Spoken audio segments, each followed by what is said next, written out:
Haleluya, luar biasa. Ya, firman Tuhan dimulai dari cerita kalau baca satu pasal itu ya, 2 Samuel 12, itu cerita ketika Daud berbuat dosa. Alkitab itu begitu gamblangnya, biarpun orang baik, orang apa, nabi, jabatannya raja, begitu dosa ya dosa, dibongkar. Nggak boleh ditutup-tutupin pokoknya. Masalahnya banyak gereja menutupi skandal di dalamnya. Akhirnya apa? Jemaat mengikuti teladan para pemimpinnya, menutupi semua dosa yang harusnya diakui, dinyatakan, dan diampuni, tapi ditutupin. Akhirnya tidak ada pertobatan. Kalau nggak ada pertobatan, maka tidak ada pemulihan. Yang sakit tetap sakit, yang bangkrut tetap bangkrut. Karena kebiasaan untuk nutupin. Kalau katanya Pak Luhut, pakai ewuh. Enggak, bukan masalah pakai ewuh. Ini masalah dosa adalah dosa, harus dibongkar. Ini kan kita tradisinya tradisi Indonesia, Pak. Harus nggak bisa begitu. Oh, enggak. Selama kita tidak mengakui kesalahan dan melakukan rekonsiliasi dengan siapa? Dengan Tuhan pertama. Kalau itu adalah sebuah bangsa, maka rekonsiliasi dengan rakyatnya. Kalau itu adalah antar etnik, dia harus rekonsiliasi antar etnik. Kalau dia adalah sebuah antar agama, aku rekonsiliasi. Tanpa rekonsiliasi tidak pernah akan ada pemulihan.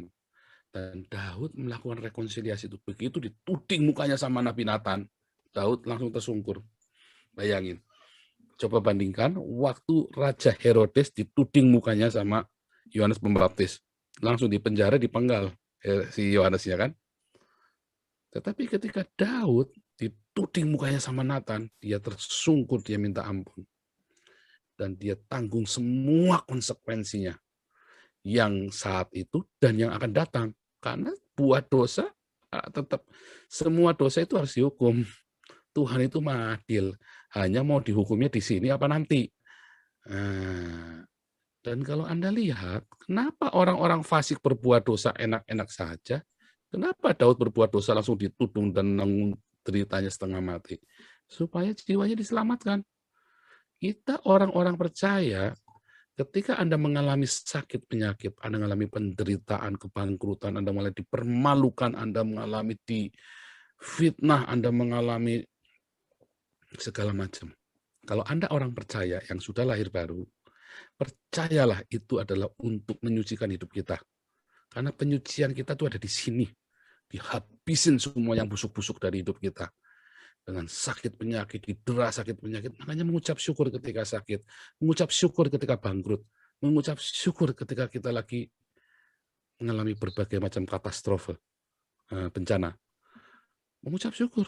Karena apa? Itu saatnya kita dimurnikan. Saat itu kita teriak, jangan memaki Tuhan. Begitu memaki Tuhan ya selesai.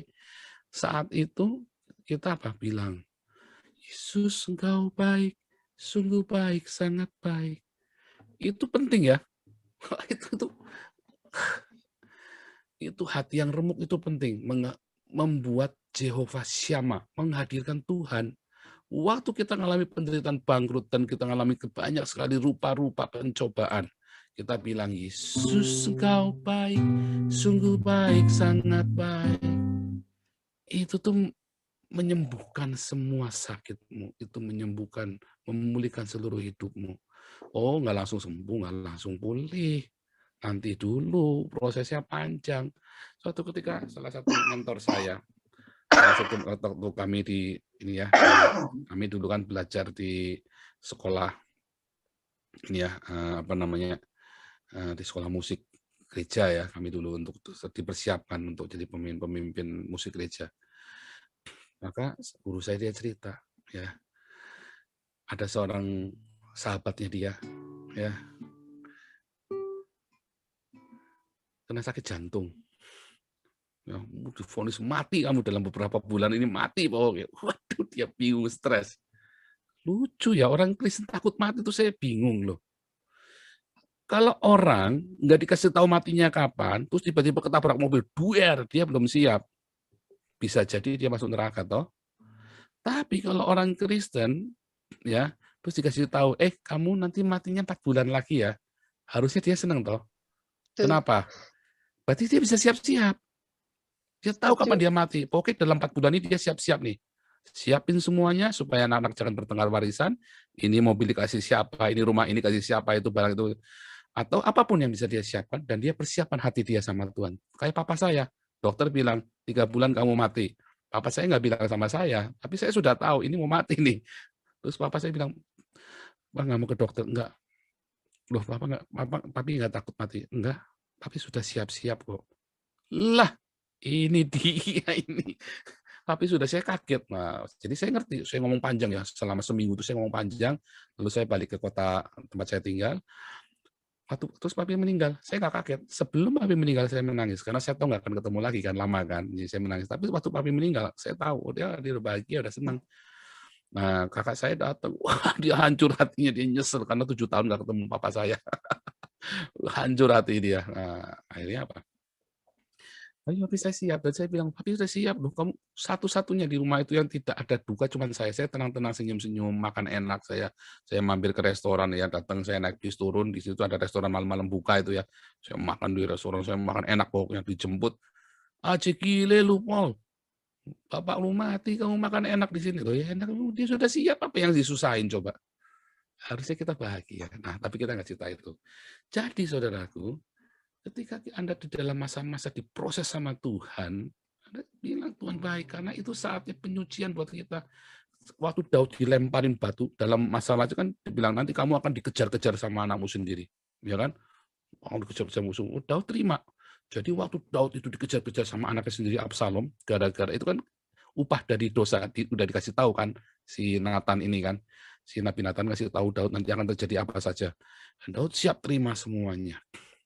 Dan waktu dia dikejar-kejar sama Absalom, dia jalan dari seberang sungai itu, ada anaknya Saul tuh ngelemparin dia pakai batu sambil menghina-hina.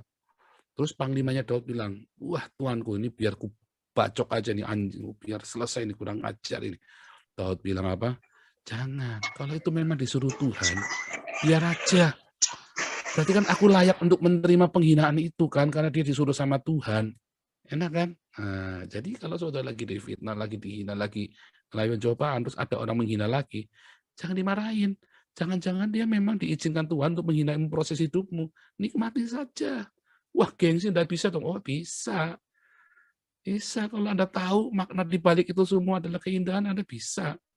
Kalau hari ini saya disuruh lari ya 10 kilo demi dapat uang 100.000 euro, saya tak lari 10 kilo. Tak siap-siap itu, tak siap-siap gimana caranya supaya saya 100.000 euro itu 1 miliar, 10 miliar itu. Gila apa?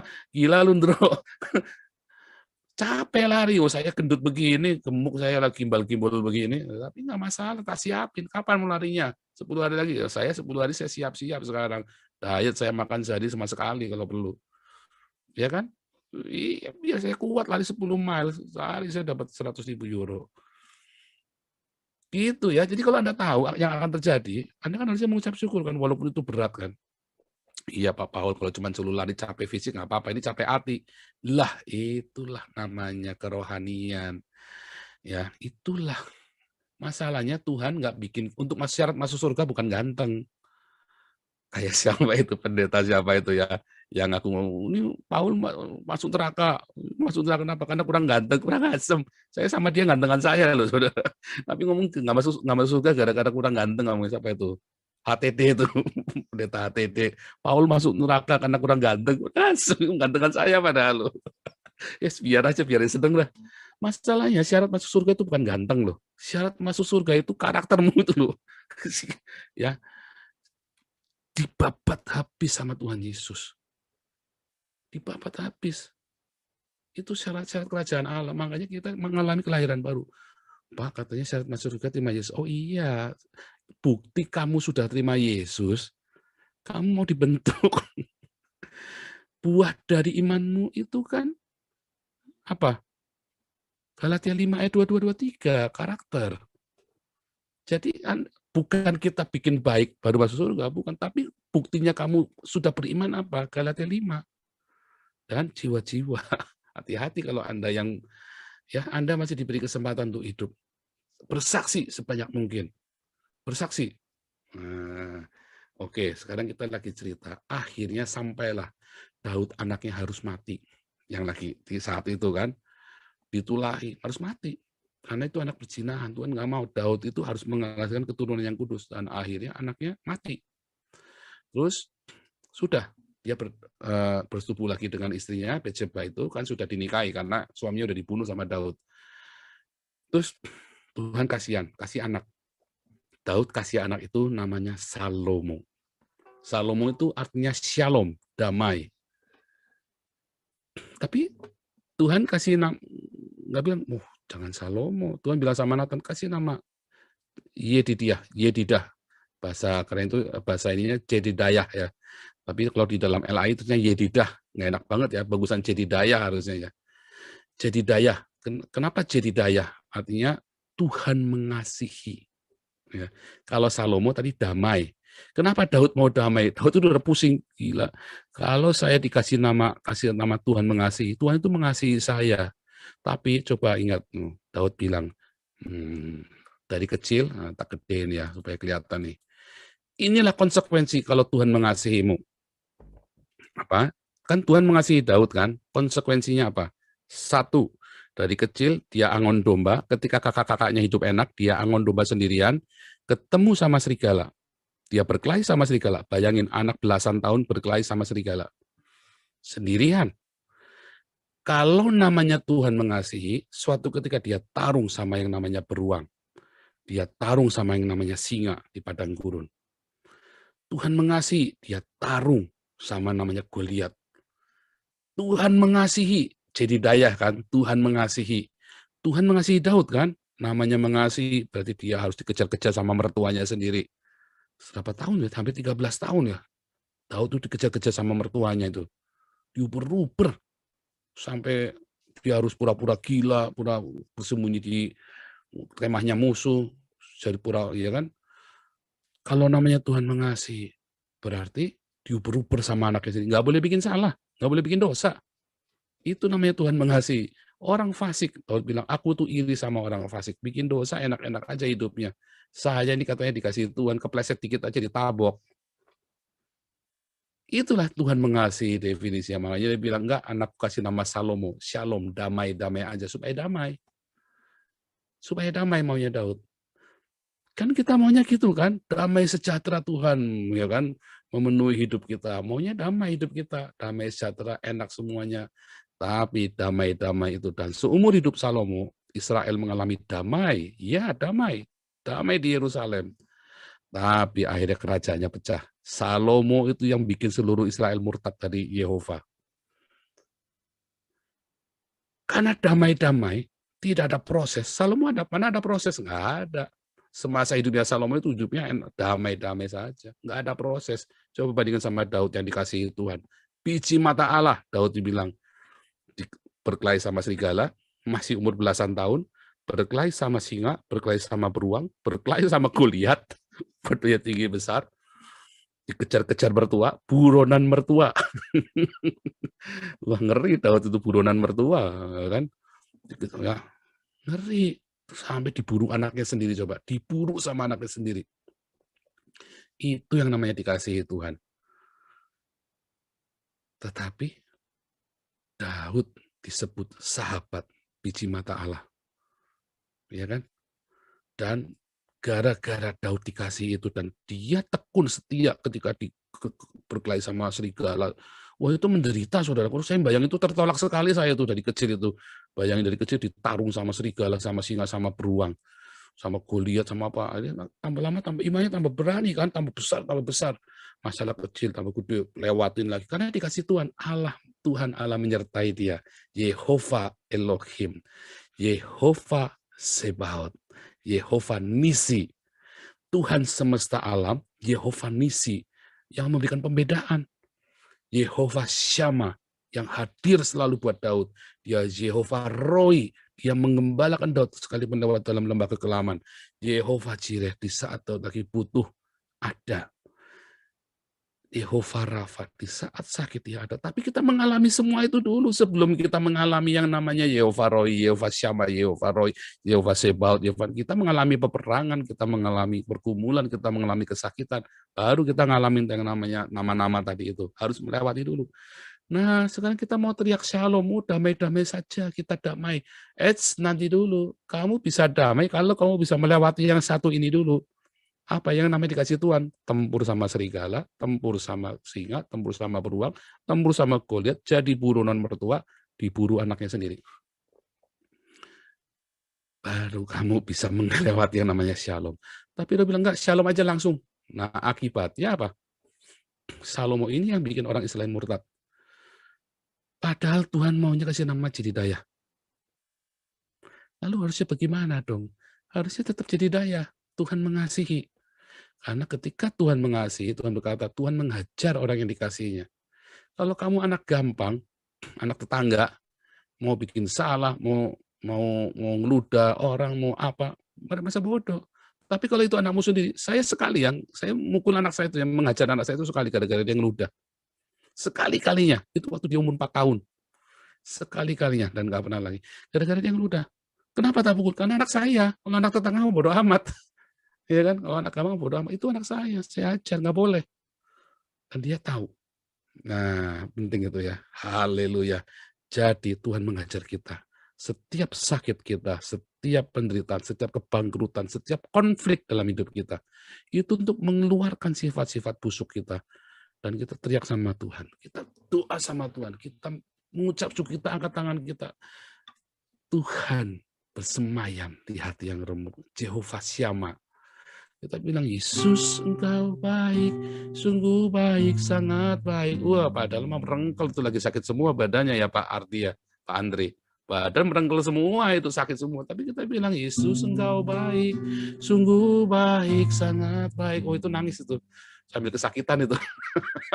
Ya, kebayang itu saya itu ya. Tuhan bersemayam, Yehova Syama.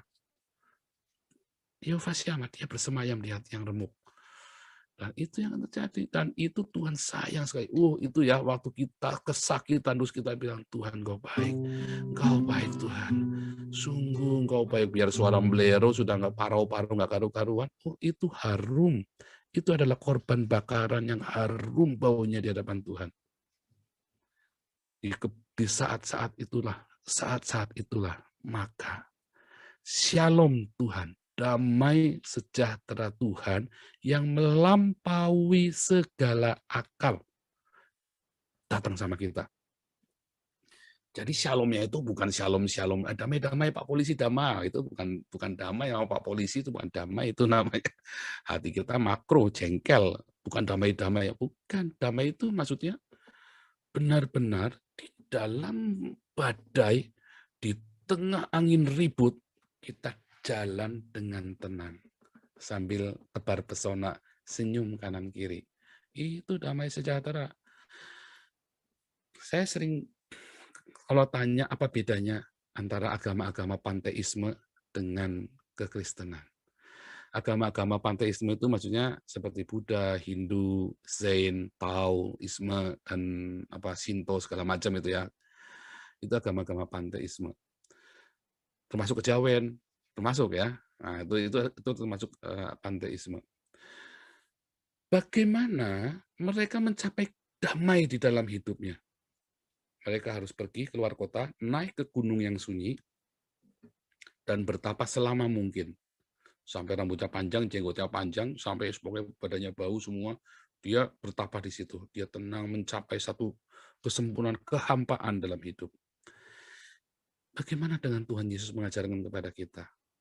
Di dalam Filipi 2 ayat 6 berkata, di dalam kesetaraannya dengan Allah, Yesus mengosongkan dirinya, menghampakan dirinya.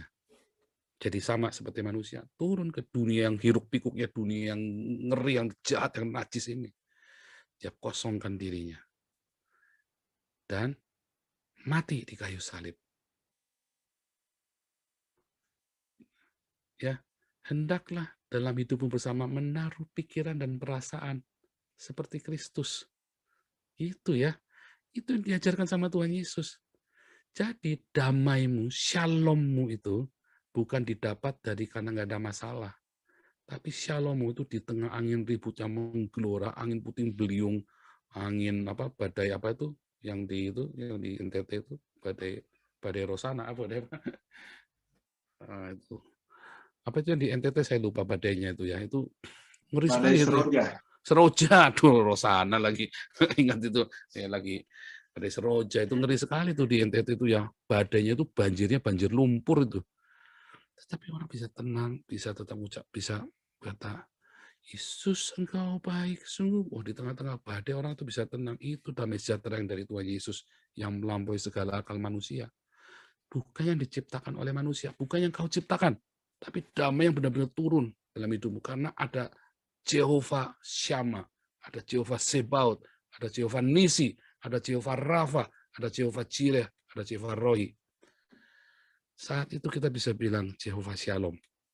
Karena kita dikasihi Tuhan, karena Jedidayah, bukan karena kita memberi nama diri kita Salomo, bukan damai buatan kita yang semu, tapi benar-benar dari Tuhan. Bukan kita pergi ke gunung yang sepi, yang sunyi, mencari damai, enggak. Tapi kita ada di hiruk pikuk dan ada damai di situ. Haleluya. Kiranya rema dari Tuhan Yesus Kristus. Baca Filipi 4 ayat 7. Filipi 4 ayat 7. Filipi 4 ayat 7. ayat 7. Iya, Pak Endro tolong bacakan sekalian. Damai sejahtera Allah yang melampaui segala akal akan memelihara hati dan pikiranmu dalam Kristus Yesus. Haleluya. Itu yang namanya damai sejahtera Allah yang melampaui segala akal manusia. Itu ya, semoga rema dari Tuhan Yesus memberikan terobosan dalam hidupmu, menyembuhkan sakitmu, memulihkan keluargamu, dan mengembalikan semua yang hilang dari hidupmu. Haleluya.